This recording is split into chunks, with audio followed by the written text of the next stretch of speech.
Boromir, son of Denethor, lay half in the reeds, half in the trampled mud, as if the earth itself had tried to pull him down and hide the shame of him. The rain had found every seam in his mail and every rent in his cloak, and it ran in thin, cold lines along his ribs. It should have soothed the fire in him. Instead, it only carried the taste of iron across his mouth. Above him, the pines swayed and whispered like judges. Their needles held the sky in tatters, letting through strips of ashen light. The world smelled of wet bark, churned soil, and something sharper, the stink of orc blood, dark and sour as a cellar gone bad. He had heard his horn until it became a scream in his own skull. Then he had heard nothing but the thud of feet and the hiss of arrows. Somewhere between one heartbeat and the next he had fallen, and in falling had discovered that the ground could be as hard as stone. A shape moved through the ruin, footsteps careful, measured, as if the forest might still spring a trap. Boromir tried to lift his head, but his neck would not answer him.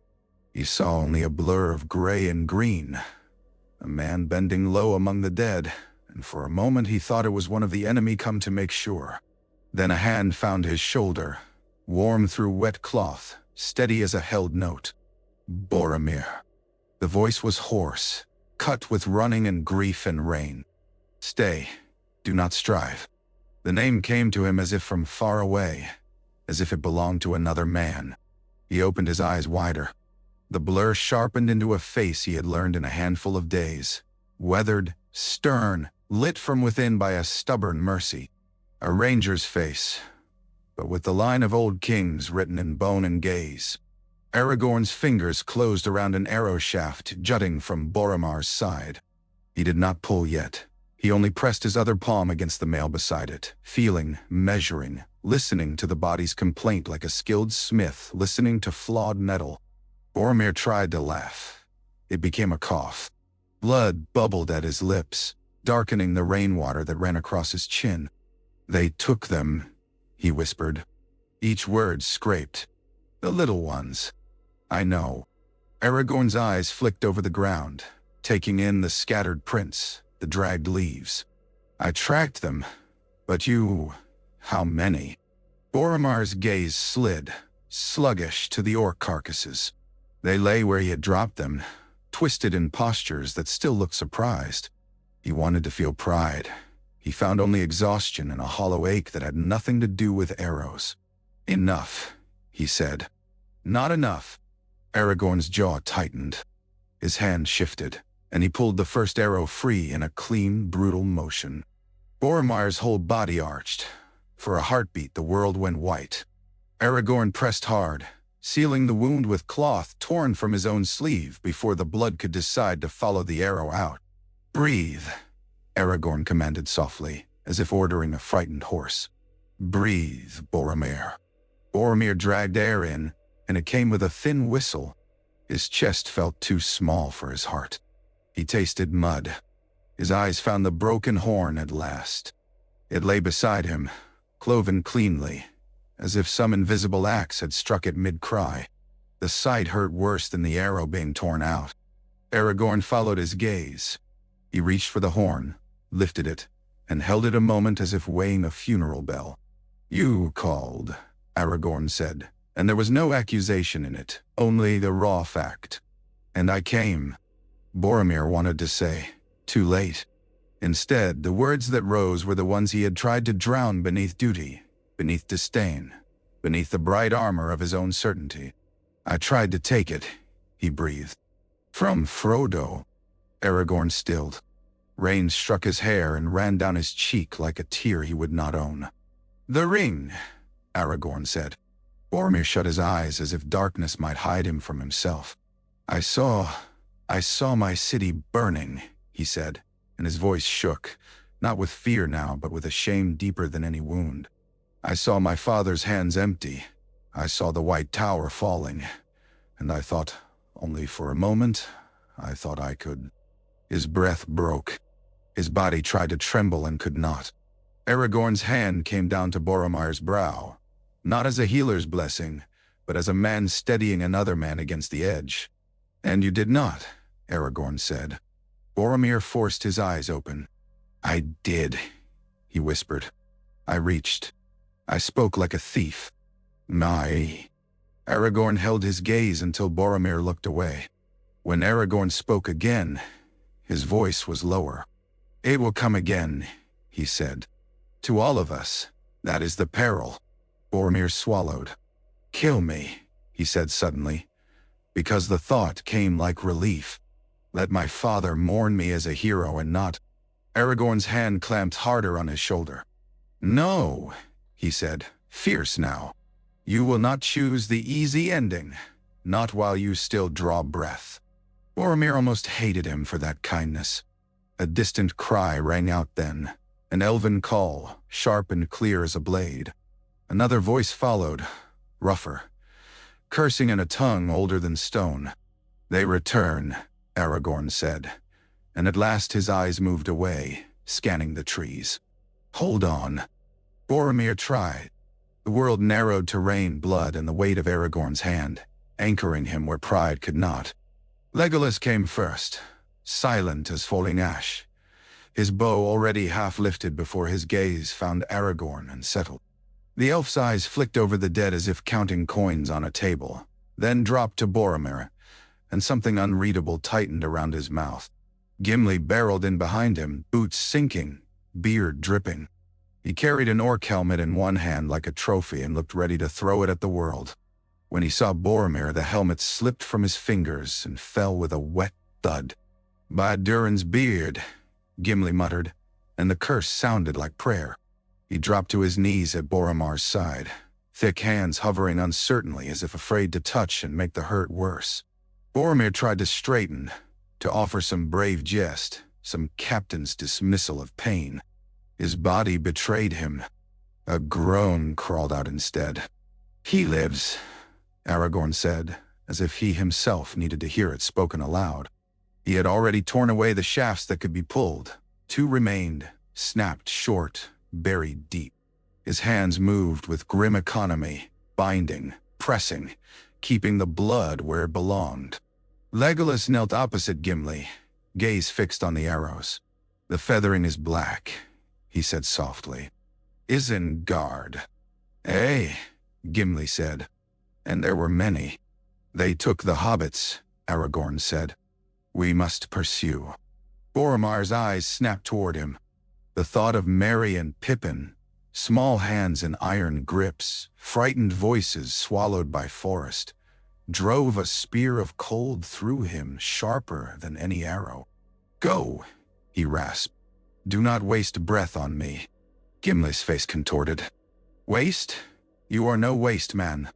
Boromir made himself meet Gimli's eyes. They need you more than I do, he said.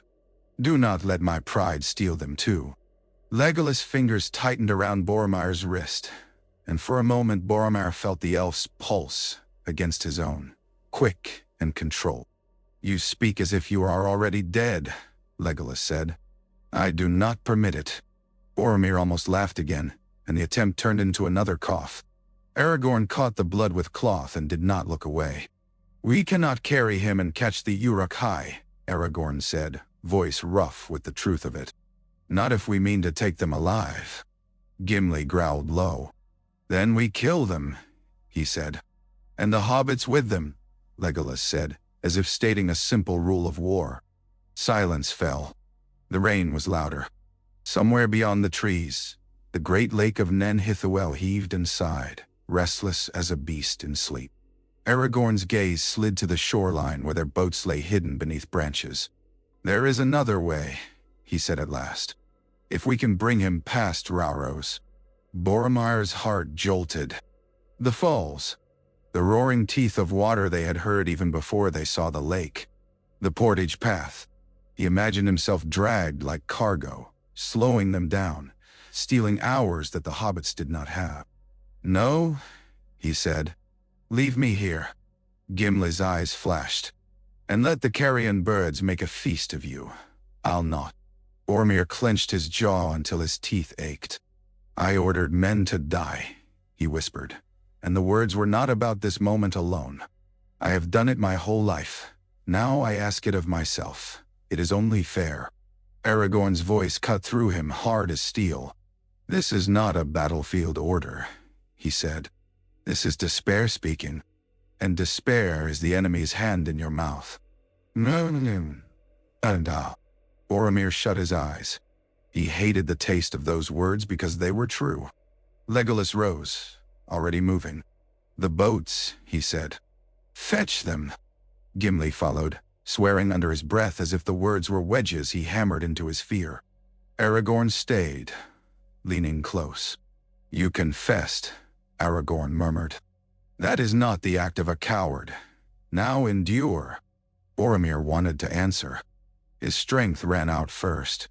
He lay back against the roots, rain sliding over his face, and tried to pretend it was a river washing him clean.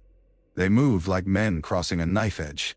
The portage path was little more than a scar through wet stone and thorn, and the roar of Rauros rose up on either side like wrath given voice. The air here was cold even in rain, thick with spray. Every breath tasted of river. Aragorn and Legolas took the front and rear of the litter, 2 spears of muscle and will, one mortal, one made for long roads. Gimli carried the boat, grumbling like thunder itself, his boots slipping on moss-slick rock. Twice, Boromir felt the litter tilt, his wounded side flaring, and each time Aragorn corrected with a muttered word that sounded like the old tongue of the north. Boromir stared at the sky between cliff walls, a smear of bruised cloud. He tried not to listen to the falls. The water spoke of the end of all things, of the sea that swallowed Númenor, of the river that would swallow him if he let go. He could not move his arms much. They had bound his broken horn against his chest as if it were a charm, and the halves pressed cold through the cloth. He could feel the split edge with every jolt. "You should throw it away," he whispered, surprised at his own voice in the roar. Aragorn's answer came without pause. "No, it is broken, and still it is yours." Boromir swallowed. The horn had always been a promise. "I will answer, I will come. I will not fail." Now it was only a reminder that promises could be shattered. The path curved near the falls. For an instant Boromir saw the water plunging, white fury tearing at black rock. Mist rose like ghosts. He remembered stories told in Minas Tirith, of old kings who had stood upon these heights and looked south at the wide lands that were theirs. He had believed himself one of those stories. He felt, suddenly, very small. His body betrayed him again. A shudder ran through him, not from cold but from the fever creeping under his skin. Darkness pressed at the edges of his vision. Legolas spoke then, close enough that Boromir could hear him despite the falls. "Do not drift," the elf said. "Hold the thread." Boromir laughed weakly, half delirious. "Is that an elvish charm?" "It is advice," Legolas said, and there was something almost like gentleness in it. Gimli's voice boomed behind them. "If you die on me, man of Gondor, I'll drag you back from whatever hole you crawl into and knock sense into your skull." Boromir tried to answer with a jest. The roar swallowed it. At last the path dipped toward calmer water. For a moment Boromir saw the water plunging, white fury tearing at black rock. Mist rose like ghosts. He remembered stories told in Minas Tirith, of old kings who had stood upon these heights and looked south at the wide lands that were theirs. He had believed himself one of those stories. He felt, suddenly, very small. Aragorn set the litter down.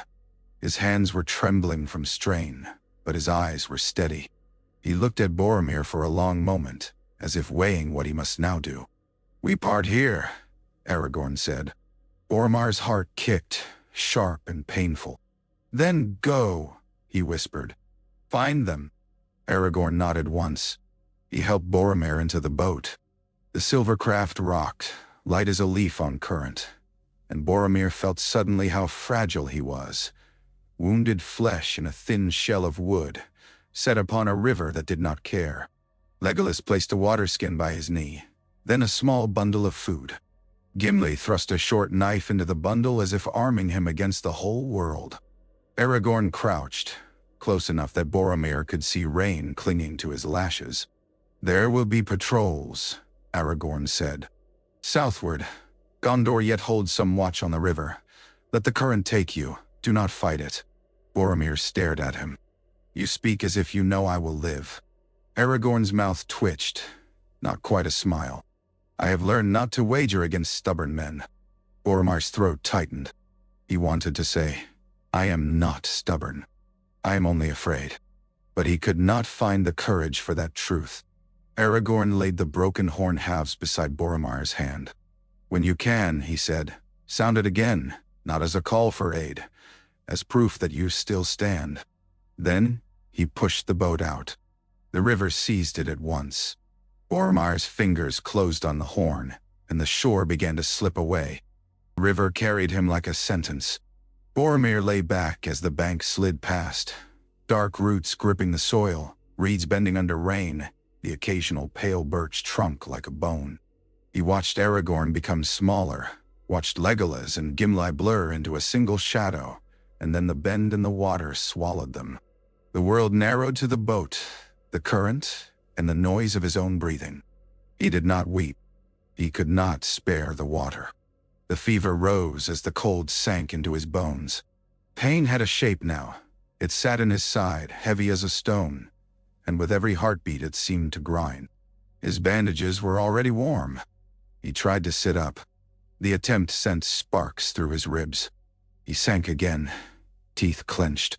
"So this is how captains die," he thought. "Not with banners, not with songs, but on a river, alone, staring at gray sky." The thought should have been bitter. Instead it came oddly quiet. He had always imagined death as a door slammed shut. This felt more like a slow turning of a key.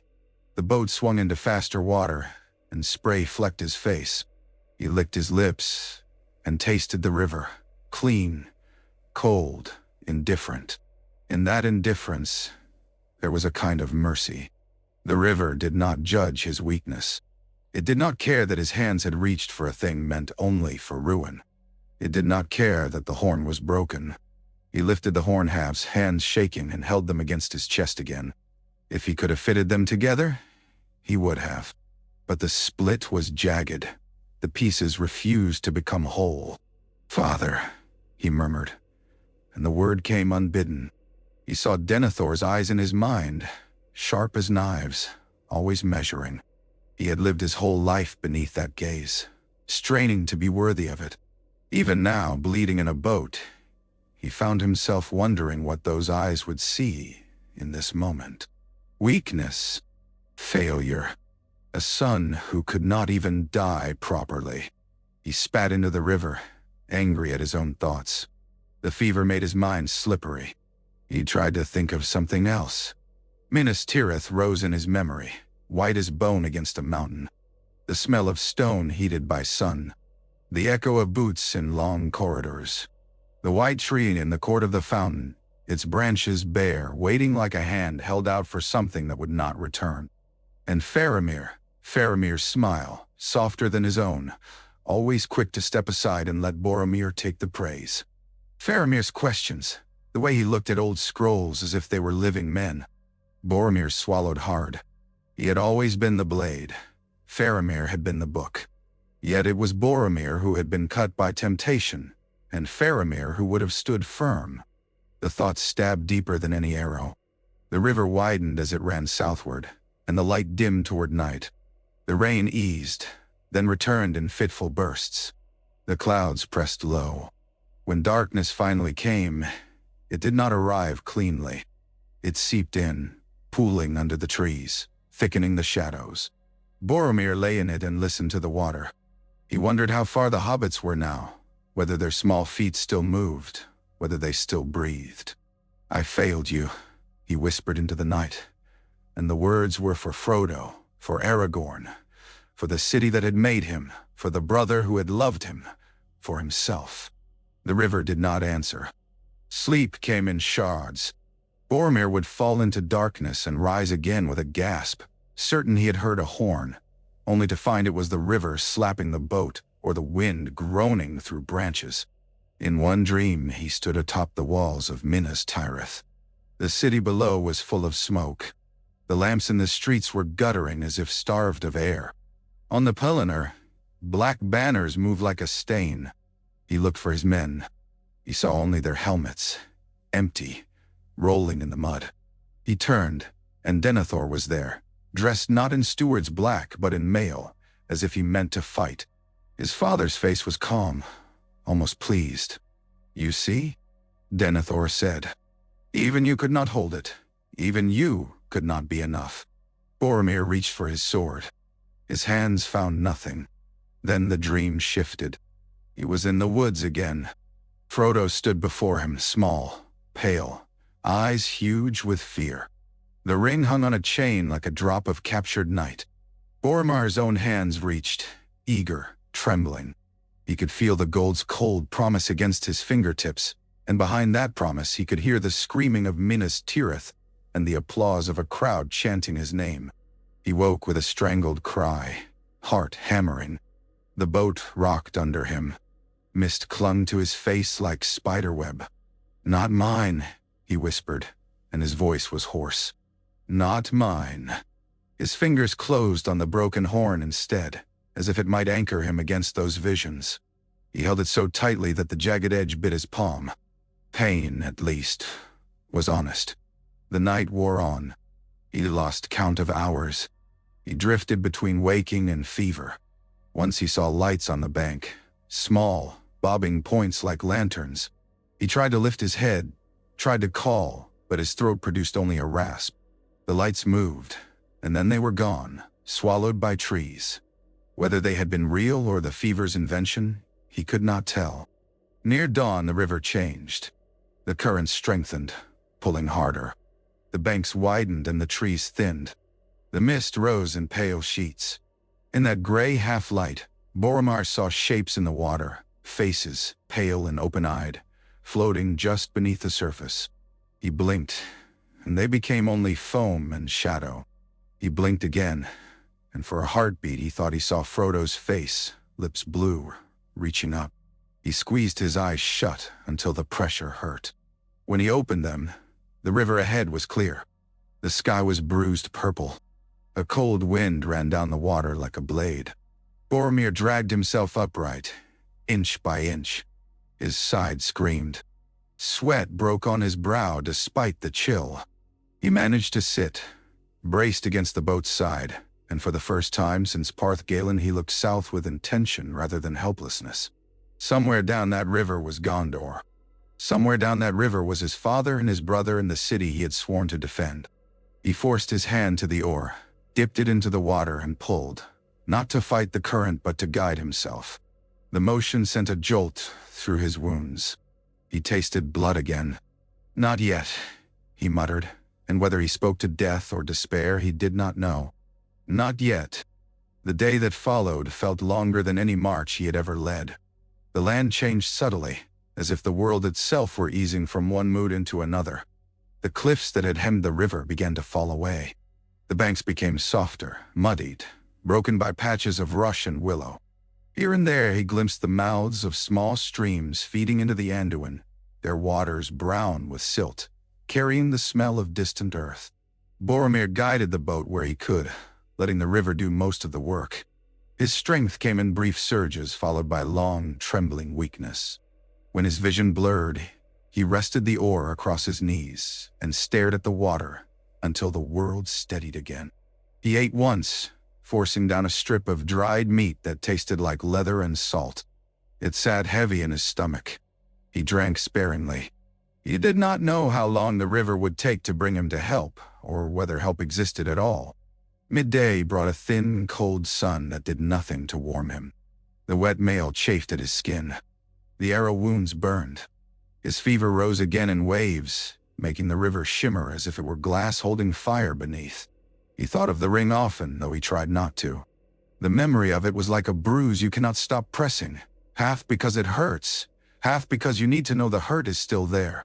He remembered its weight in the air, how it had seemed to pull his thoughts toward it like iron to a lodestone. He remembered the moment his hands had reached. He remembered Frodo's face. He had sworn oaths all his life. Oaths to Gondor, oaths to Denethor, oaths to himself. None had felt as heavy as the silent oath he made now, alone on the river, to never again let such hunger in his hands. Toward evening he heard something other than water and wind. A low chant, rhythmic, carried over distance. At first he thought it was the fever again, some phantom choir.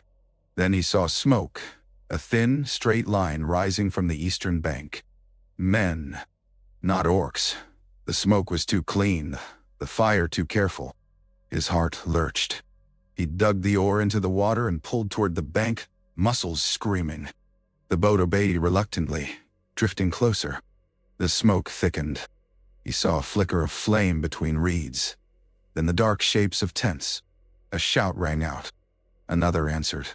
Figures moved along the bank. Men with spears, cloaked, their silhouettes hard against the firelight. Boromir tried to raise a hand, to call. His throat locked. All he could manage was a rasp that died in the wind. The men had seen him. They spread out, cautious. One lifted a horn, not great like his, but a small signal horn, and blew a short, sharp note that made Boromir's heart ache. The boat bumped gently against the mud. Boromir sagged, suddenly dizzy with relief. He tried to stand. His legs betrayed him. He nearly fell into the river. Hands caught him, strong, calloused hands. A voice spoke in the tongue of Gondor, rough with suspicion. "Who are you?" it demanded. "Speak, or by the White Tower you'll be bound and questioned." Boromir lifted his head with what dignity he could gather from shattered strength. "I am Boromir," he managed. The name came out like a plea. "Captain of the White Tower." The men went still. One stepped forward, firelight catching his face. He was lean, weathered, his eyes sharp as a hawk's. He stared at Boromir as if seeing a ghost walk out of the river. Then he knelt, not in reverence, but in the swift practicality of a man who knows what wounded flesh requires. "Captain," he said, voice suddenly stripped of steel. "By the Valar, what has happened to you?" Boromir's vision swam. "Orcs," he whispered. "And worse." He felt the world tilt. The last thing he saw before darkness claimed him was the gleam of Gondorian emblems on their cloaks, and beyond them the river running south, relentless, faithful.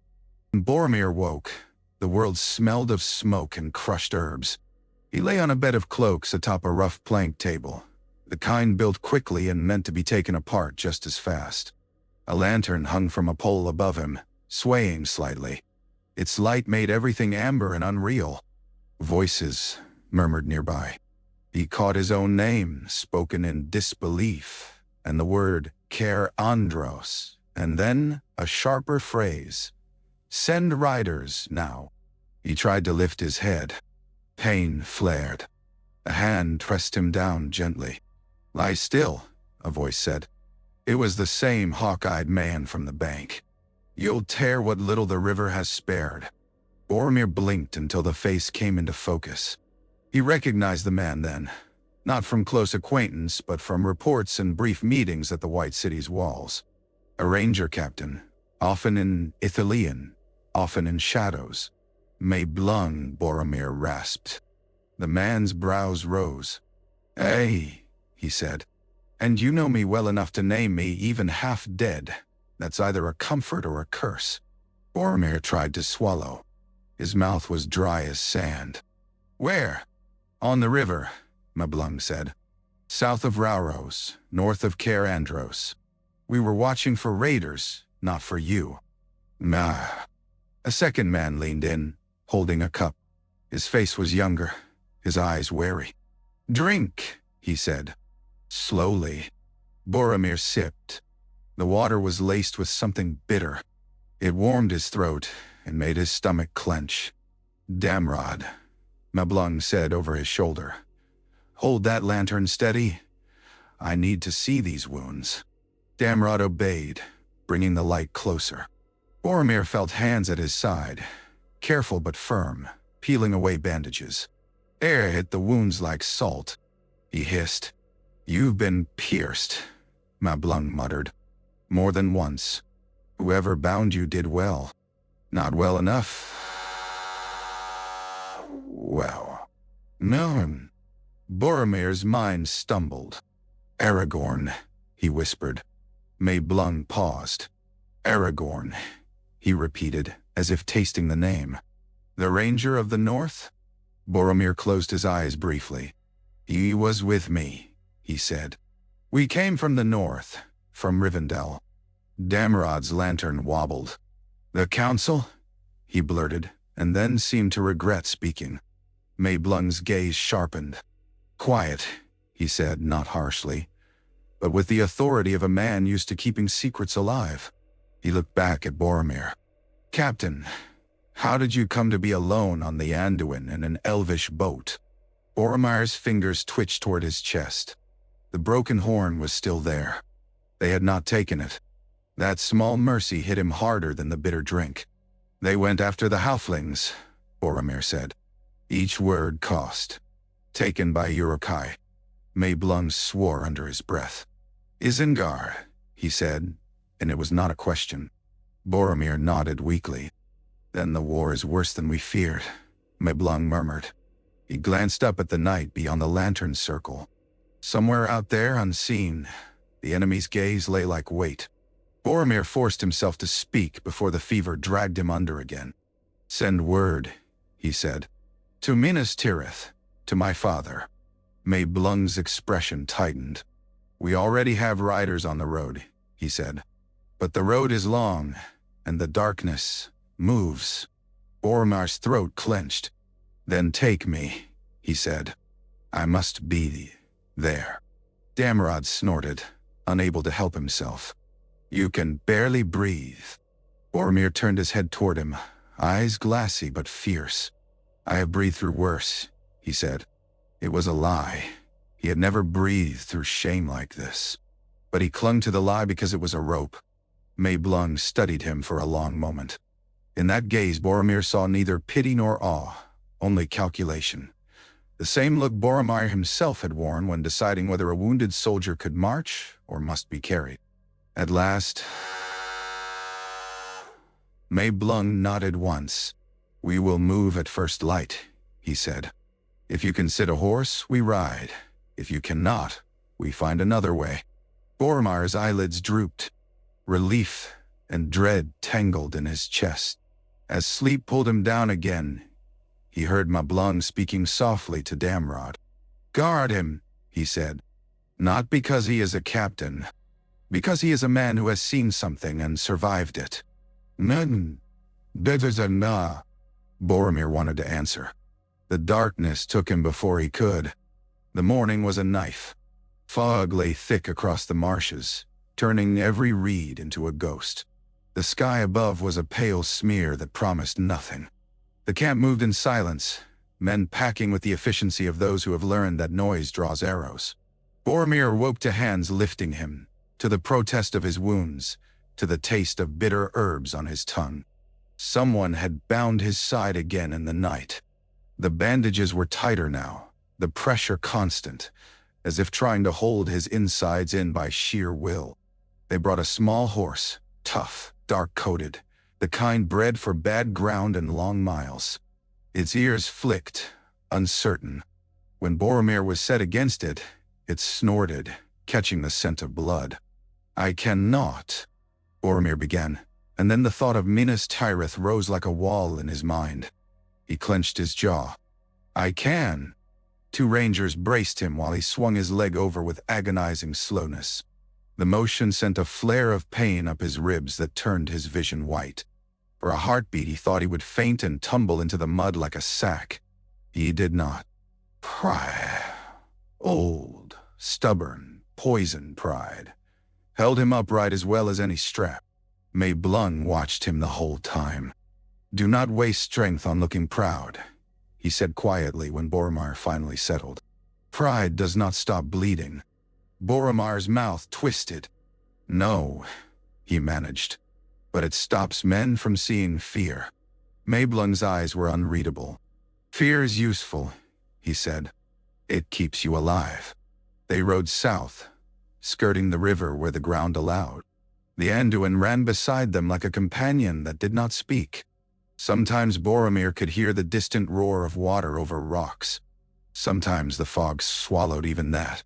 As the sun climbed, the fog thinned. The land hardened beneath the horses' hooves.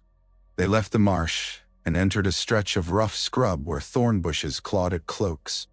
In the distance, dark shapes rose, low hills, and beyond them the long ridge of Caer Andros, the island fortress thrust into the river like a spear point. Boromir's chest tightened. He had stood on Caer Andros before, in healthier days, looking north at the river road, imagining the enemy's fleets, the slow creep of war. Now he approached it not as a commander inspecting men, but as wounded cargo carried by strangers. They did not enter the fortress. Mablung kept to hidden paths, moving under tree cover when possible, crossing open ground quickly. He spoke little. When he did, it was to give orders in a low voice, or to curse softly at signs of recent movement. Tracks, broken branches, ash from a fire. Orcs had been here. Not long ago. Boromir saw the evidence and felt the war tightening like a noose. Gondor's borders were frayed, its watchposts strained. He had known this in reports. Seeing it with his own eyes made it real in a way paper never could. At midday, they paused in a hollow sheltered by stone. A ranger offered Boromir water and a piece of bread. Boromir chewed mechanically, each swallow an effort. Damrod crouched near him, eyes darting. "Captain," he said, and then hesitated. Boromir looked at him. "Speak." Damrod swallowed. "They say there were halflings with you," he said. "Is it true? Those little folk from Tales?" Boromir almost smiled. The world felt briefly absurd. "Eh," he said. "It is true." Damrod's expression shifted. Wonder, then unease. "Then the Tales are waking," he murmured. Boromir's gaze went to the south, to where the land rose toward the White Mountains, invisible from here but felt like a presence. "They have been waking for a long time," he said. Mablung rose, cutting the moment short. "We move," he said. Boromir steadied himself, took the reins again, and rode on, the broken horn pressing against his chest like a reminder with teeth. The further south they went, the more the land told the story of war without words. They passed a farmstead burned to its bones. Charred beams jutted like broken ribs. A field that should have been green was churned and black, as if the soil itself had been beaten. Near the road lay 3 bodies covered with cloth, stones placed at their feet to keep the wind from lifting the shrouds. Crows watched from a fence post, their heads cocked, patient. Boromir's stomach clenched. He turned his face away, but not before he saw the shape of a child's hand beneath one cloth. The sight lodged in him like splintered wood. He had left Minas Tirith to seek aid, to bring hope. He returned with nothing but blood and confession. The road grew busier as they neared the Ramazekor. Gondor's outer wall stretched long and weary like an old man's arm. Men moved along it, cloaked and armed, their faces drawn. Wagons creaked under loads of grain and arrows. Refugees trudged in the same direction, carrying what they could, eyes hollow with the look of those who have already lost everything but breath. When the first of those refugees saw Boromir's helm and the white emblem on his cloak, a murmur ran through them like wind through wheat. Heads lifted. Whispers spread. "Boromir," someone breathed, incredulous. "Boromir has come back." The sound struck him harder than any arrow. He had not realized how much of Gondor's hope had been tied, foolishly, to him. He wanted to shout, "Do not look to me. I am cracked." Instead he sat straighter, because that was what captains do when men look at them. He lifted a hand in brief salute. The refugee's eyes filled with something he did not deserve. Mablung leaned close as they rode past. "You are a banner now," he murmured. "Whether you want it or not." Boromir's lips tightened. "I never wanted to be a banner," he said. Mablung's gaze slid over the weary men, the frightened families. "No one who understands the cost wants it," he replied. They reached a guard post where stone gave way to the long, white wall. Men in dark mail halted them, spears lowering reflexively. Then one of them recognized Boromir and swore, the spear falling instantly. "Captain!" the man cried. "Captain Boromir!" Others gathered, voices rising, hands reaching as if to make sure he was real. Boromir felt himself swaying. The fever pulsed. The world narrowed. A captain of the guard approached, eyes wide. "We had word," he began, then seemed to choke on it. "We had word you were dead," Boromir finished quietly. The man nodded, throat working. Boromir's gaze went past the wall, southward. Somewhere beyond lay Minas Tirith, the city carved into the mountain, its white stones waiting. He could almost feel it like a pull. "Open," Boromir said. The gates swung. The road bent toward the city, and as they rode, the white mountains began to show through the haze, vast and indifferent. Boromir stared at them and felt very small again, but this time the smallness did not crush him. It steadied him. Mountains did not care about pride. They endured. So must he. Minas Tirith rose from the rock like a white scar. Even from the lower roads, Boromir felt the city's weight.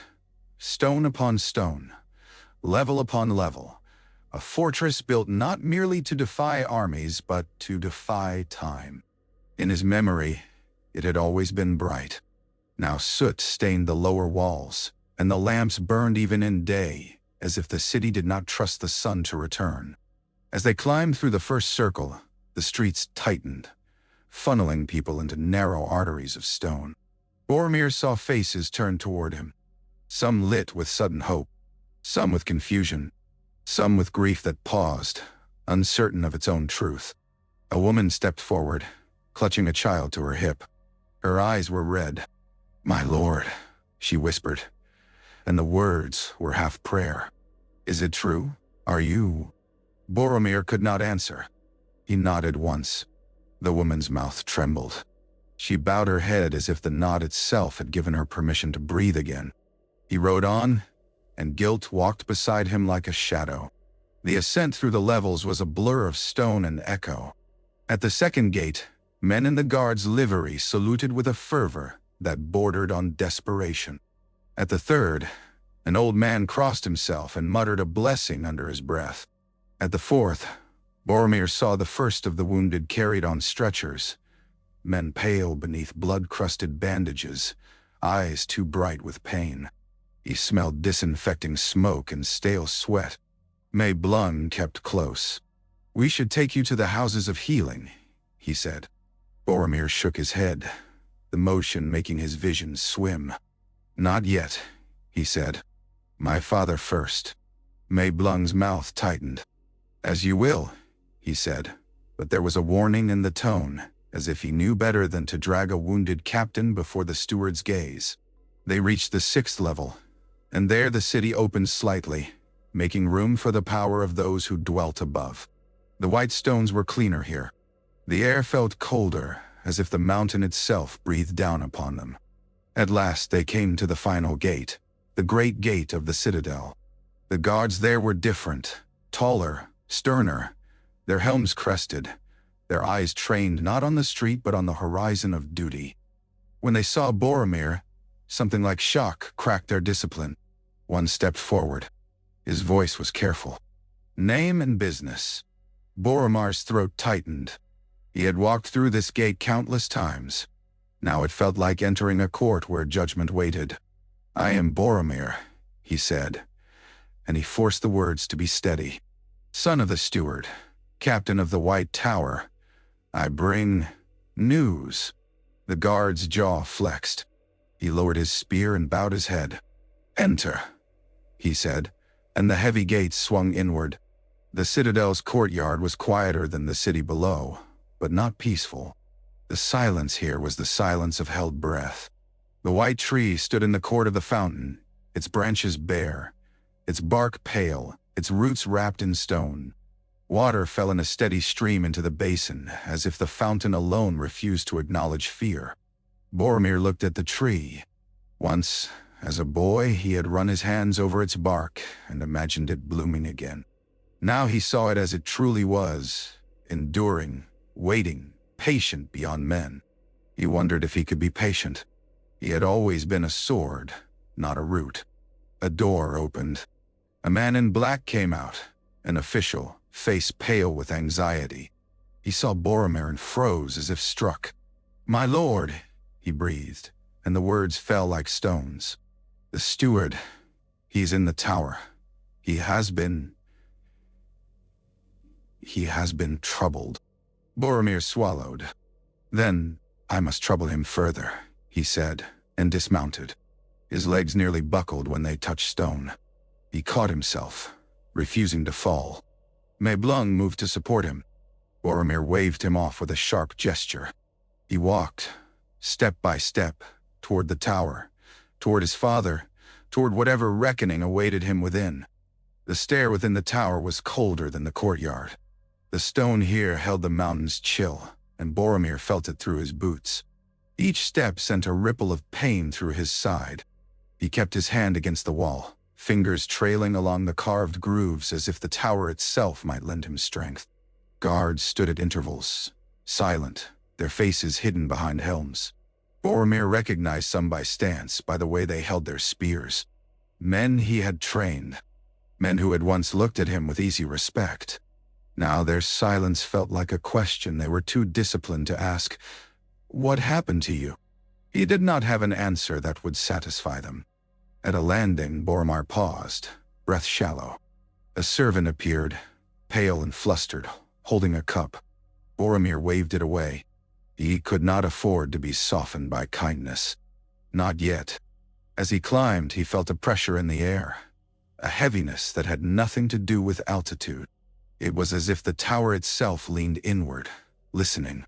He thought of the Palantir, the seeing stone his father kept, the one no one spoke of openly.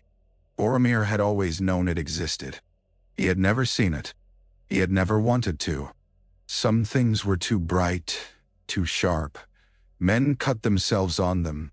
At the top of the stair, a pair of tall doors stood closed. 2 guards flanked them, their spears crossed. One of them spoke, voice low. "My lord," he said, and Boromir recognized him. Hurin, Warden of the Keys, though he did not yet know the man's name in this moment, only the authority in his bearing. "The steward does not wish to be disturbed." Boromir stared at the crossed spears. For a moment he was a boy again, wanting to rush past, wanting to prove himself. The urge rose hot and foolish. He forced it down. He lifted his chin. "Then he should not have sent me north," he said, voice steady despite the tremor in his body. "Tell him I have returned." The guard hesitated. His eyes flicked over Boromir's bandages, the blood. Then he nodded sharply and pushed open one door enough to slip through. Boromir waited, breath shallow, listening to the faint sounds beyond. Soft footfalls, a murmur, then silence. The guard returned. His face had gone even paler. "He will see you," he said. The spears lowered. Boromir stepped forward. The room beyond was dim, not from lack of light, but from the way the curtains had been drawn against the day. Candles burned in clusters, their flames steady, their smoke rising in thin lines. The air smelled of wax and something acrid, like metal heated too long. And at the far end, seated beneath a high window whose shutters were closed, was Denethor II, steward of Gondor. He did not rise. His hands rested on the arms of his chair, long-fingered, still. His eyes were fixed on Boromir as if the years between them had collapsed into a single moment of judgment. Boromir's mouth went dry. He took one step, then another, forcing himself to walk as if he were uninjured. He stopped at the foot of the dais. "Father," he said. Denethor's gaze moved, slow, taking in the bandages, the pallor, the broken horns strapped against Boromir's chest. His expression did not change. Only his eyes sharpened, like a blade finding a flaw. "So," Denethor said at last, and his voice was calm as winter water, "even death could not keep you." Boromir felt the words like a slap and a summons both. "I did not come to speak of death," he said, and was surprised to hear steadiness in his own voice. "I came to report." Denethor's fingers tightened slightly on the chair arms. "Report," he echoed. "Yes, the captain returns from the north with wounds and a broken horn. I would hear this report." Boromir swallowed. He had rehearsed this in his mind on the road, shaping sentences that would not betray more than they must. Yet now, under his father's gaze, every thought felt exposed. "We were attacked," Boromir began, "at Parth Galen by Uruk-hai." Denethor's eyes narrowed. "Isengard," he said, not as question but as statement. "Saruman, then. The traitor shows his hand openly at last." "Hey," Boromir said. He forced himself to continue. "They took 2 halflings. Aragorn and the others pursued." Denethor's mouth tightened almost imperceptibly at the name. "Aragorn," he repeated, as if the word were something distasteful. "And where is the ring-bearer?" Boromir's heart jolted. He kept his face still with an effort that felt like holding back a flood. "He fled," Boromir said carefully, "before the attack fully fell." Denethor's gaze sharpened further. "Fled," he said softly. "From what?" Boromir's hands clenched. The broken horn pressed against his chest, jagged edge biting. He could feel sweat gathering under his hair, despite the room's chill. "From fear," Boromir said, and heard the lie in it even as he spoke. "From confusion." Denethor leaned forward slightly, and Boromir felt the pressure in the room intensify, as if unseen eyes had turned toward him. "You went north," Denethor said, voice still calm, "to seek counsel. You returned with halflings, with a ranger of the north, with talk of Isengard's Uruk-hai. And you think I will accept confusion?" "No." Boromir's throat tightened. He could feel the fever at the edge of his mind, urging him to speak too much or too little. "I have failed you," Boromir said suddenly, because the truth was a stone he could no longer keep in his mouth. "Not in battle, but in strength of spirit." Denethor's eyes flicked, a small movement, like a hawk noticing a rabbit's twitch. "Strength of spirit," he repeated. "Explain." Boromir's jaw clenched. He could say it, he thought. He could confess fully.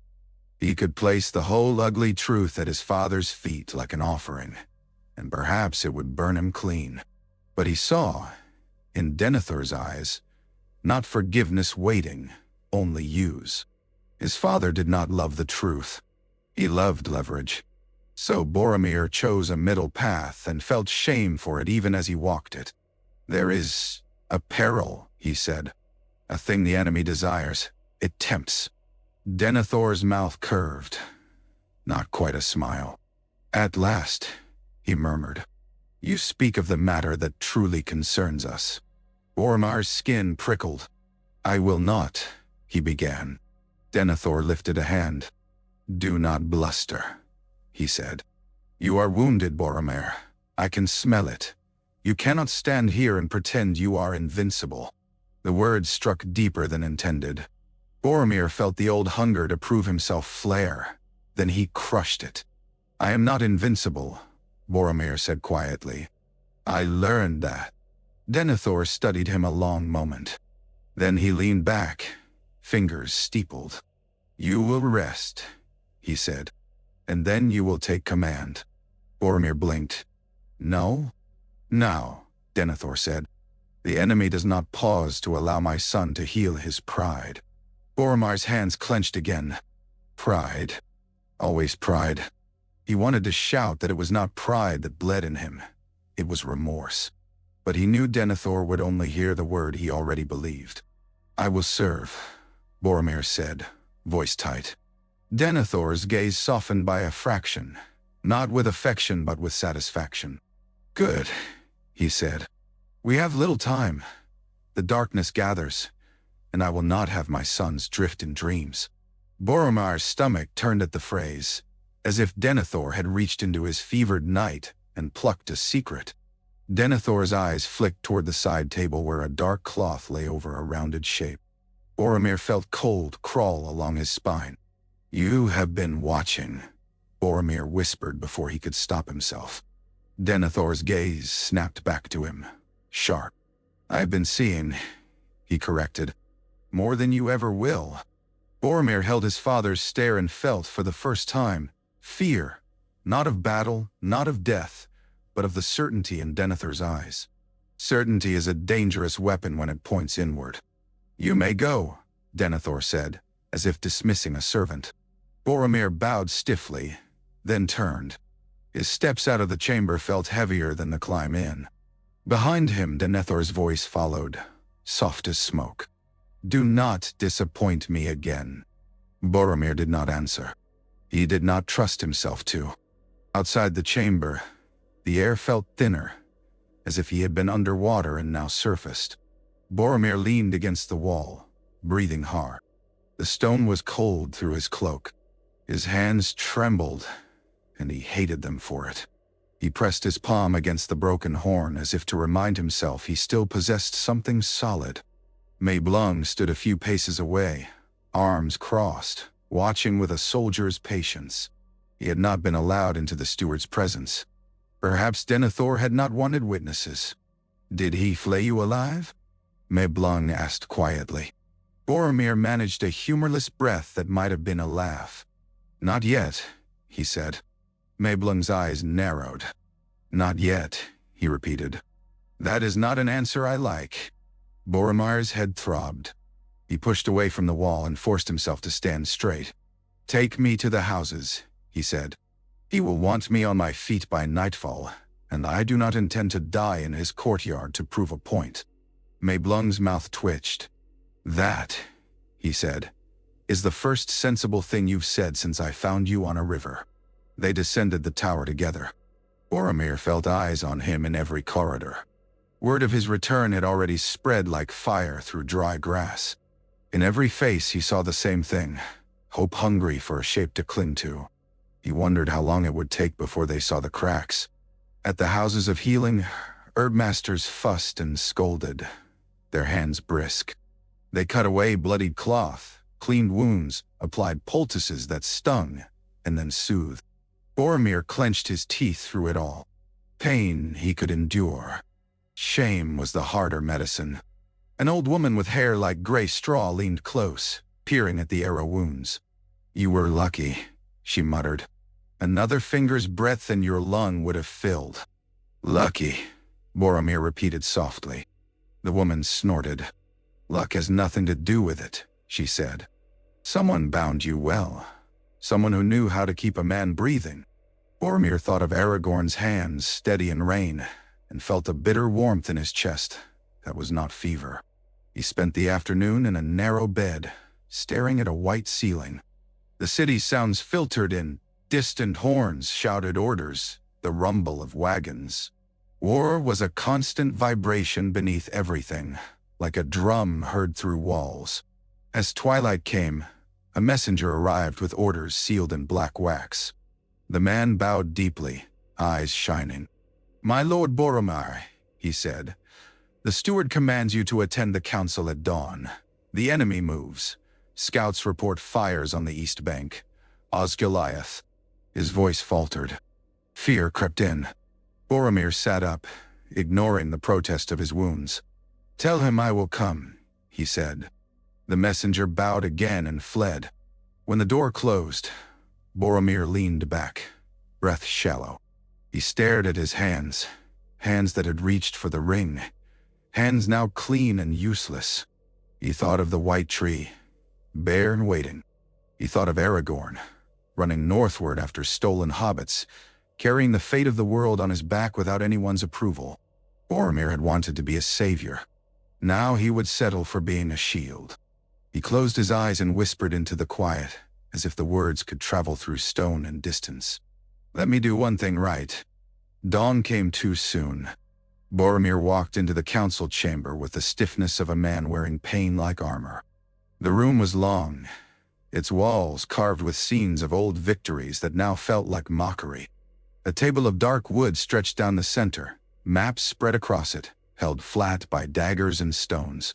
Candles burned low, their smoke staining the air. Denethor sat at the head, robed in black, face pale in candlelight. He looked up as Boromir entered. The steward's gaze slid over him, assessing, unsentimental. "Boromir," Denethor said, as if naming a tool he meant to use. Boromir bowed. "Father." Around the table, captains and lords shifted. Boromir recognized many, men from the fiefs, hard-faced and tired. He saw fresh bandages under helms. He saw hands that shook slightly when they reached for cups. A murmur ran through them. Some nodded to him with relief. Some stared as if afraid he might vanish again. Denethor's hand tapped the map. "Osgiliath," he said. "The enemy presses. Fires have been seen across the river. The Nazgul have been heard." A shiver ran through the room at that word.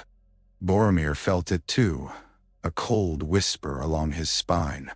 He remembered the Black Rider on the road to Rivendell, the way even the air had seemed to shrink from it. A captain spoke, voice tight. "We cannot hold Osgiliath with half our men wounded and the rest stretched thin along the Ramas." Another snapped, "If we abandon it, we hand the river crossing to Mordor." Voices rose, overlapping. Denethor listened without expression, letting them exhaust themselves against the map like waves against stone. Boromir watched, silent. He saw the same patterns he had always seen. Men arguing tactics as if tactics could change the fact that the darkness was larger than them. Yet he also saw something else now. How fear twisted even wise counsel. How pride made men cling to lost ground to avoid admitting loss. Denethor lifted a hand. The room fell quiet. Not because he was loved, but because he was feared. "We will hold as long as we can," Denethor said. "And we will bleed for every stone. Boromir will take command of the defense." The room shifted again. Eyes went to Boromir. Boromir's stomach tightened. He had expected this. Still, hearing it spoken aloud felt like a weight placed on his shoulders.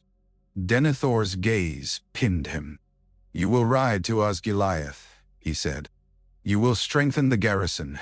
You will show the men that Gondor does not break." Boromir's hands curled under the table. His wounds throbbed. The houses of healing would have kept him in bed another week if they could. Denethor would send him to die before he let him rest. Perhaps Denethor was right. The city did not have time for healing. Boromir rose. The motion made the room tilt for a heartbeat. He steadied himself with sheer will. "I will go," he said. A captain frowned. "My lord, you are wounded." Boromir cut him off with a glance. "Are we all?" he said. "Some of us bleed where it can be seen." Silence. Denethor's mouth curved faintly, approval without warmth. "Good," he said. "Then you will depart within the hour." Boromir bowed once more. "As you command." As he sat, he felt the broken horn pressing against him beneath his cloak. He placed his hand over it, fingers tracing the jagged split through cloth. "Not as a call for aid," Aragorn had said. "As proof you still stand." Boromir looked at the map of Osgiliath. Ruins, river, crossing points marked in ink. He imagined the enemy's shadow moving toward it. He imagined men dying there in mud and smoke. He did not imagine glory. For the first time in his life, that felt like freedom. He rode out under a sky that looked like bruised steel. The city watched him go. On the lower levels, men paused in their labor. Women holding baskets stopped mid-step. Children pointed. Boromir felt their eyes on him like hands, lifting him whether he wanted it or not. His escort was small, riders from the guard, and 2 of Mablung's rangers. Mablung himself rode at Boromir's right, silent as ever. Damrod rode at his left, glancing at Boromir with a mixture of awe and concern. Boromir kept his gaze forward. If he met too many eyes, he feared the weight of their hope might crush him. As they passed the gate, a soldier called out, "Captain!" and the word carried down the road like a spark. Others took it up, a ragged cheer, not triumphant but desperate. Boromir lifted a hand in acknowledgement. He did not smile. Smiles felt like lies. The road to Osgiliath ran through land that had once been orderly, farmed, safe. Now it was scarred. Ditches lay empty. Fields were abandoned. Smoke rose in the distance from places that should have been peaceful. They met a column of wounded coming back, men limping, eyes glazed, supported by comrades. When they recognized Boromir, some straightened painfully, saluting. Boromir returned it, feeling the ache in his ribs deepen with each gesture. One man, face smeared with ash, stared at him with fierce intensity. "We heard you died," the man said, voice raw. "We heard the river took you." Boromir's throat tightened. "The river brings some things back," he said. The man nodded, as if that sentence alone was enough to keep him walking. They rode on. As Osgiliath's ruins came into view, broken domes, shattered bridges, stone blackened by fire, Boromir felt a familiar cold settle in his gut. He had fought here before. He had watched friends die on these streets. He had thought he understood war. Now he understood something else. War was not only steel and fire. War was the slow erosion of men's souls, the way hope wore thin. At the outer fortifications, captains greeted him with relief.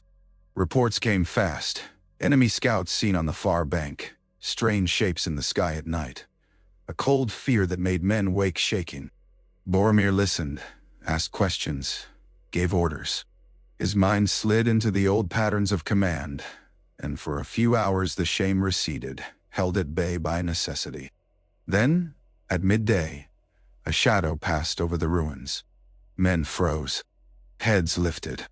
A scream like iron tearing the sky rang out, and Boromir's blood turned to ice. A fell beast wheeled high above, its wings blotting the weak sun. Beneath it, a rider in black sat like a piece of night cut loose. The Nazgul. Men cried out. Some dropped to their knees. Horses screamed and reared. Boromir forced his own mount to stand, though it trembled under him. He had seen such terror before on the road north. Seeing it here, above the ruins of Gondor, felt like a prophecy made flesh. The Nazgul circled once, its scream dragging at men's hearts, and then it fled eastward, as if satisfied with the fear it had sown. Boromir exhaled slowly, forcing air into lungs that wanted to lock. "Hold," he said, voice carrying. "Hold, you dogs! It cannot kill you with a cry." Men stared at him, panting. Some looked ashamed. Some looked grateful. Mablung leaned close. "You have a gift," he murmured, "for standing when others break." Boromir's jaw clenched. "No," he said quietly. "I have practice. I have broken before. He looked east, toward Mordor's shadow, and felt the day darken in his bones. Faramir, son of Denethor, arrived at Osgiliath as the light began to fail. He came with a small company of rangers, gray-cloaked, moving like ghosts through ruined streets. Boromir saw them first from the broken arch of a courtyard, and his heart lurched in a way pain never managed. Faramir dismounted, turning as if he sensed Boromir's gaze before he saw him. For a heartbeat they simply stared. Boromir had expected many things. Anger, astonishment, even disappointment. What he saw instead was relief so fierce it looked like fury. Faramir crossed the courtyard in long strides and stopped a sword's length away. His eyes flicked over Boromir's bandages, the pallor, the way he held himself too stiffly. "You are alive," Faramir said, and the words sounded like an accusation thrown at the world. Boromir swallowed. "So it seems," he said. Faramir's jaw tightened. "They told us you fell," he said. "They told us the horn was found cloven and empty." His gaze dropped to the broken horn strapped beneath Boromir's cloak, as if he could sense it. "They told us your body was not recovered." Boromir forced himself to meet his brother's eyes. "The river did not want me," he said. Faramir's lips pressed into a thin line. "The river is wiser than we are," he said, then shook his head as if to banish whatever fear had been clawing at him. "Why were you alone? Where are the others? What happened? Boromir felt the courtyard close in. Soldiers had paused nearby, pretending not to listen. The wind lifted ash and dropped it like dirty snow. We were attacked, Boromir said carefully. At Parth Galen by Uruk-hai. Faramir's eyes narrowed. Saruman, he repeated. So even Isengard is against us now. Aye. And the halflings you spoke of in your letter? Faramir asked. Are they here? Were they taken? Boromir's throat tightened. He remembered small hands, frightened eyes. 2 were taken, he said. The others, I do not know where they are. Aragorn pursues. Faramir's gaze sharpened at the name. Aragorn, he said slowly. The Ranger. Boromir felt the old irritation stir, instinctive and useless. He crushed it. He is more than that, Boromir said. Faramir studied him, seeing the change. Something happened to you in the north, he said quietly. Boromir's hands clenched. He wanted to reach out and grip Faramir's shoulders, to pour out everything he had swallowed, to beg forgiveness not only for the ring, but for all the years he had taken the light, meant for both of them, and kept it for himself. Instead he said, stiffly, I was wounded. Faramir's expression softened by a fraction. Not only in flesh, he said. Boromir's shame rose hot. He looked away, staring at a crack in the stone where a small plant had pushed through, stubborn and green in ash. We do not have time, he said. The enemy moves. Faramir's voice gentled, though his eyes remained sharp. We never have time, he said. That is how the darkness wins. It makes us run until we forget why we run. Boromir closed his eyes briefly. When he opened them, Faramir had stepped closer. I am glad you live, Faramir said simply. The words struck like a blow because they carried no condition, no weighing. Boromir felt his throat tighten. He could not answer with anything worthy. Faramir glanced at the watching soldiers and lifted his voice. The captain of the White Tower stands with you, he called. Do not fear shadows in the sky. Fear only your own surrender. Men straightened. Murmurs ran. Boromir looked at his brother, startled. Faramir's mouth twitched. Faint. If you will not wear their hope, he murmured to Boromir, I will pin it to you myself. Boromir's chest ached, and not from wounds. You always were a better captain of hearts than I, he said. Faramir's eyes softened. And you were always a better shield, he replied. Be that now, for all of us.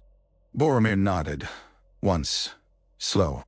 In that nod was a promise he did not yet know how to keep, but would bleed to try. That night, the brothers walked the broken streets as if pacing a wound. Torches flickered in niches where statues once stood. Fires burned in courtyards, small and careful. Their smoke kept low. Men huddled around them, speaking in murmurs. Every so often a nervous laugh would crack and die quickly, like a twig snapped and regretted. Boromir and Faramir moved among them, checking posts, speaking brief words, sharing what comfort they could without lying. Boromir found himself watching Faramir more than the walls. His brother's presence was steady, not grand. Men leaned toward it as plants lean toward light. At last they found a quieter place beneath a half-collapsed arch. Beyond it, the river glimmered in darkness, and on the far bank the enemy's land stretched, flat, vast, and wrong. A faint red glow smudged the eastern horizon, like fire behind a door. Faramir leaned his arms on the stone and stared east. I dreamt of you dead, he said without preamble. Boromir swallowed. I nearly was, he said. Faramir's gaze did not move. You sound as if you blame yourself for surviving, he said. Boromir's laugh was bitter. I blame myself for many things, he said. Silence stretched. The wind carried a distant sound, drums perhaps, or the imagination. Boromir's fever made the world feel thin. Faramir spoke again, voice low. Father told me you returned with troubling news, he said. He said little, only that the north is tangled with old tales.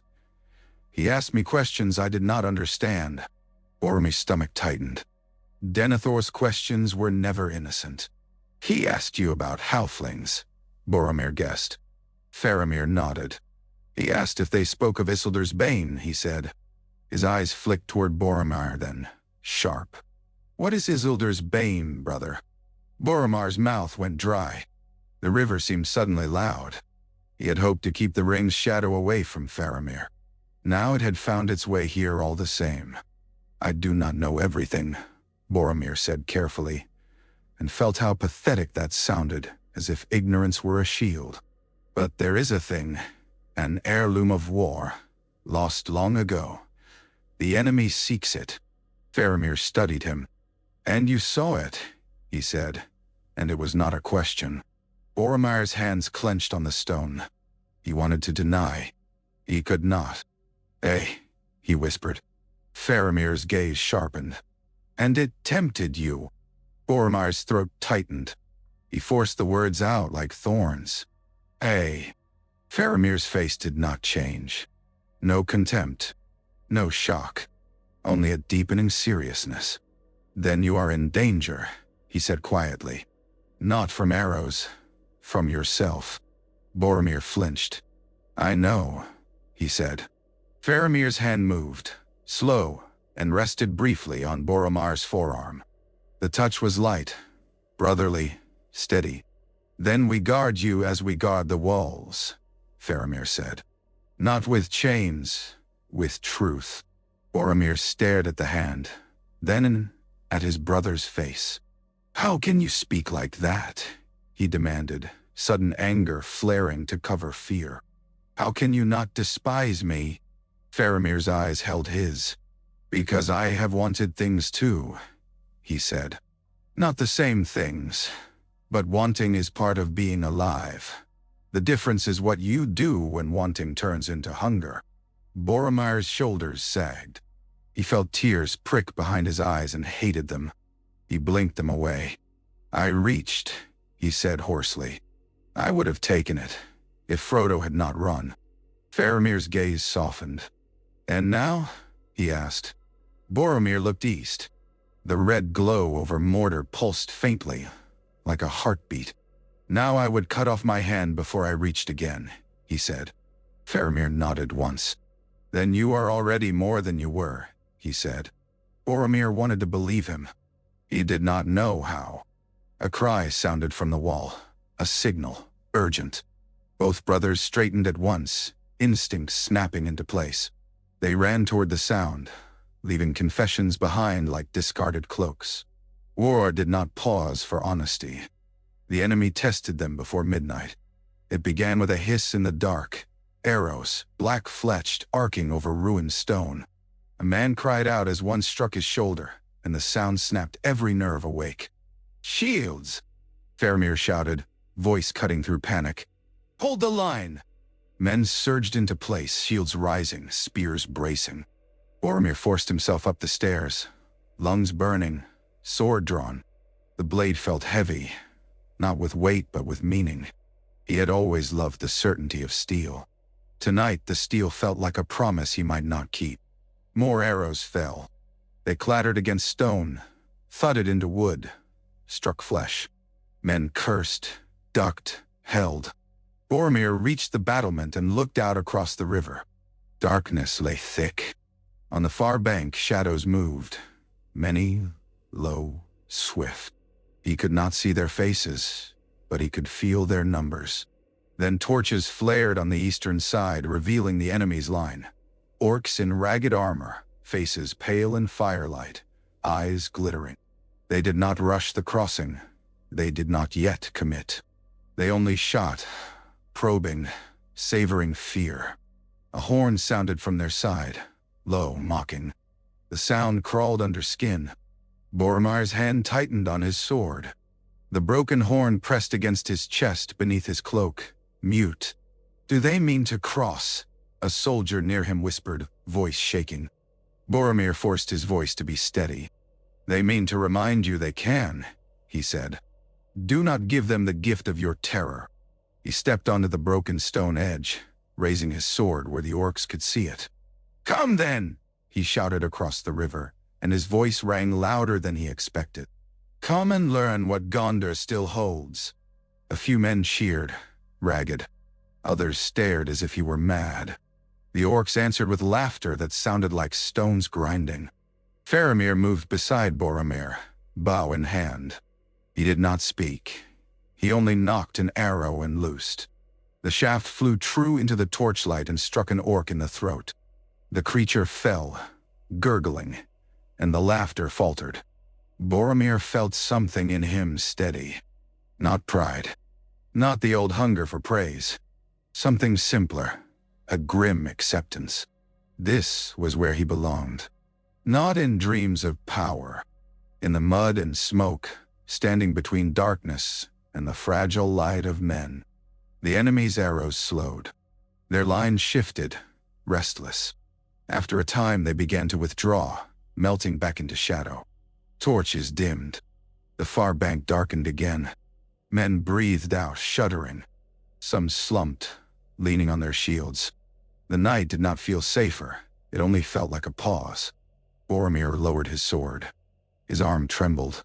He hated that tremor, but he did not hide it. Faramir glanced at him. "You spoke well," he said quietly. Boromir exhaled. "I spoke because I was afraid," he admitted. Faramir's mouth curved faintly. "Good," he said. "Then your courage is honest." Boromir looked east once more. The red glow over Mordor pulsed. Somewhere in that darkness, the enemy watched. Somewhere far away, Aragorn ran. Somewhere even further, Frodo carried a burden Boromir had tried to steal. Boromir leaned his forehead briefly against cold stone and whispered, too low for anyone to hear, "Go on. Go on." Then he straightened and turned back to his men, because dawn would come, and with it, worse. 2 days later, a messenger arrived in Osgiliath with news that made the air change. "The gray? No, the white wizard," the man stammered, eyes wide. "He is come, Gandalf. He rides into the city with a halfling at his side." Boromir felt his heart jolt. The name struck like a bell. Gandalf, who had fallen in Moria, if rumor was true, and yet lived. In a world where old tales were waking, even death was unreliable. Denethor summoned Boromir back to Minas Tirith at once. Boromir rode hard despite his wounds, driven by unease he could not name. The city's mood had shifted again. People whispered in doorways. Guards stood tighter at posts. The air itself felt charged, as if thunder waited just beyond sight. In the great hall of the tower, Boromir found his father seated in shadow, face carved by candlelight.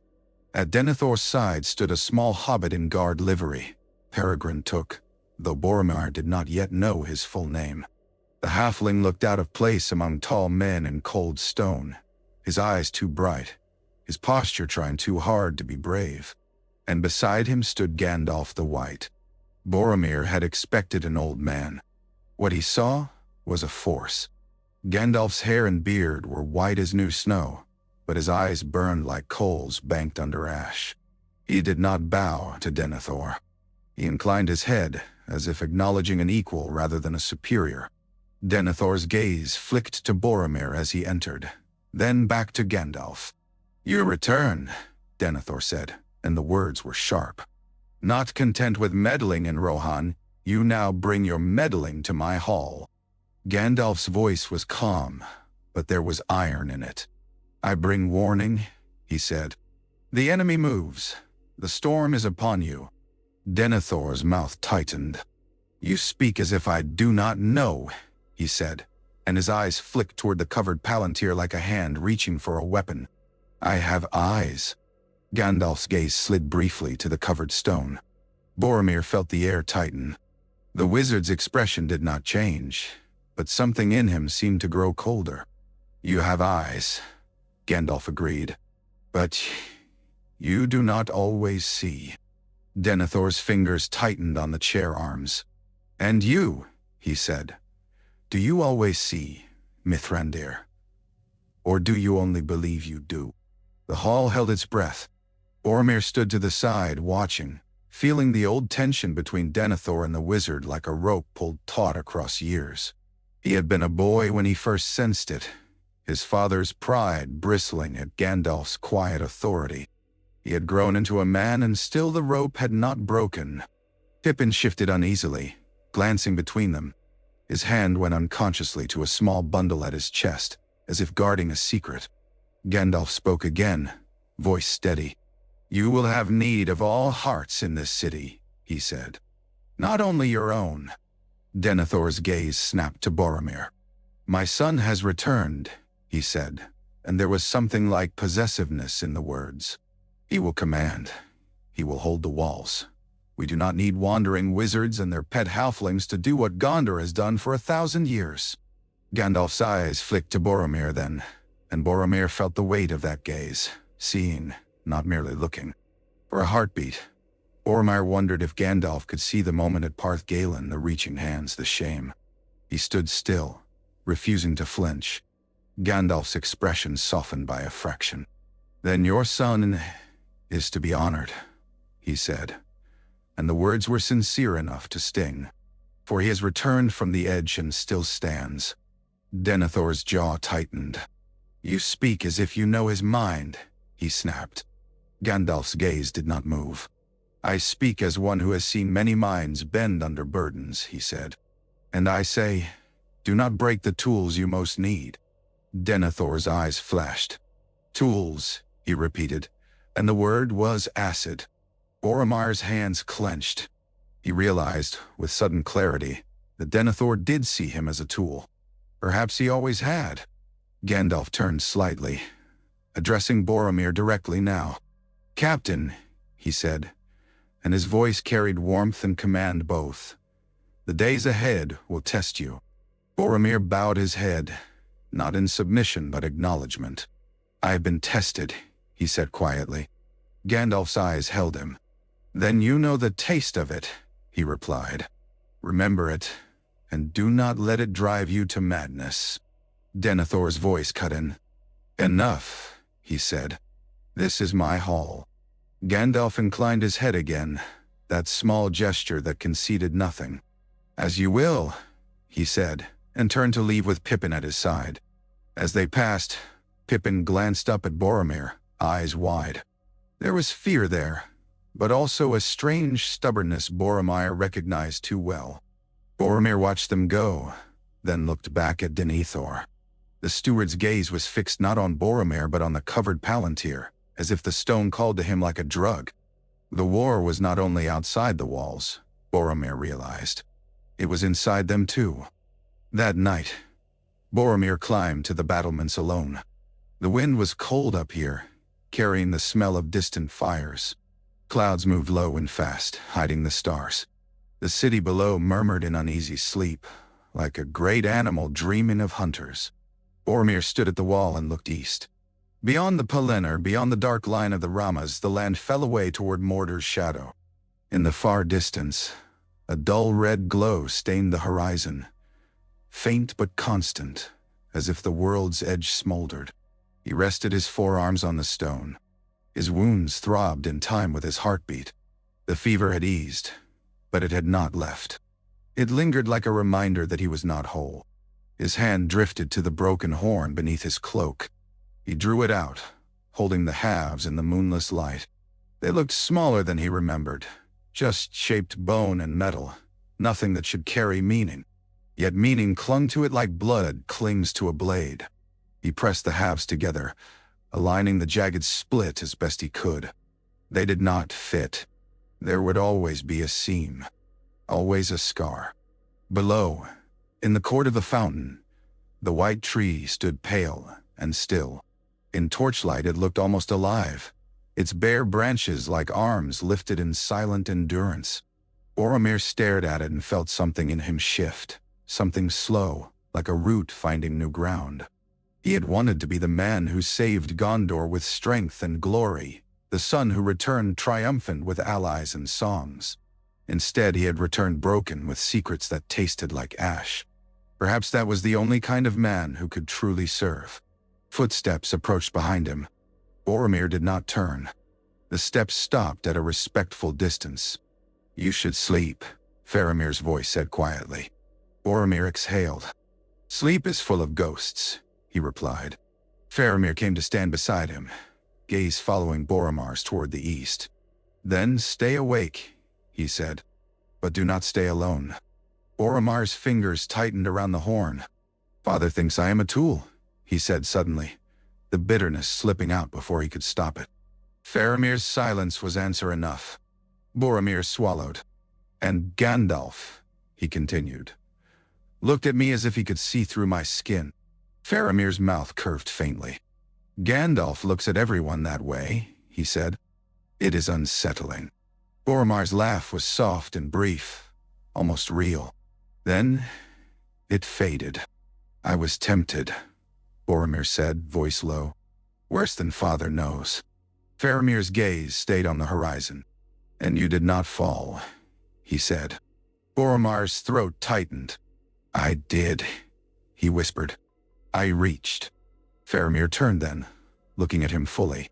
"And you let go," he said. "That is what matters." Boromir stared at the horn in his hands. "Can a man be forgiven for reaching?" he asked, and he hated how young the question sounded. Faramir's expression softened. "Forgiveness is not a prize," he said. "It is a path. You walk it every day. Some days you stumble, but you keep walking." Boromir closed his eyes. The wind tugged at his cloak. He felt the city behind him, the weight of walls and people and fear. He opened his eyes again and looked east. "Then I will walk," he said. Faramir nodded once. "Good," he said. They stood together in silence, brothers on a wall, watching a darkness that did not sleep. Below, the fountain's water fell steadily, unchanged, as if to say, "Endure."